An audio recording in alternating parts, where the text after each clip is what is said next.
সন্ধ্যা বন্ধুরা, আশা করব তোমরা সবাই ভালো আছো। আজকের তারিখ হলো 2/10/2025 আর ঘড়িতে এখন সময় বাজলো সন্ধ্যা 7টা 5। বেজব্রিজ থেকে ট্রেন যাচ্ছে সন্তোষপুর স্টেশনের উদ্দেশ্যে। আবারও ট্রেন চলাচল স্বাভাবিক হয়ে গেছে এবং এই খবরটা দেওয়ার জন্য আমি এই ছবিটা বানাচ্ছি তোমাদের উদ্দেশ্যে এবং সেই ছবিটা আমি দেখাচ্ছি। সন্তোষপুর প্ল্যাটফর্মে ট্রেন ঢুকছে এবং বিপরীত দিকে 1 নম্বর প্ল্যাটফর্মের ছবিটা আমি তোমাদের দেখাবার চেষ্টা করলাম। তো আবারও সব শেষে বলে দিই, বজবজ লাইনে ট্রেন চলাচল স্বাভাবিক হয়ে গেছে এবং সেই সন্তোষপুর স্টেশনের ছবিটা আমি সন্ধ্যা 7টা 5-এর সময় তোমাদের সামনে আমি দেখাবার চেষ্টা করলাম। আশা করছি ভিডিওটা তোমাদের ভালো লাগবে। ভালো লাগলে অবশ্যই তোমরা মন্তব্য করে জানাবে কেমন তোমাদের ছবিটা লাগছে।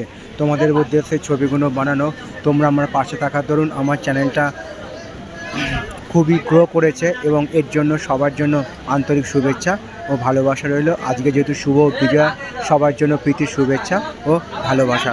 শুভ সন্ধ্যা।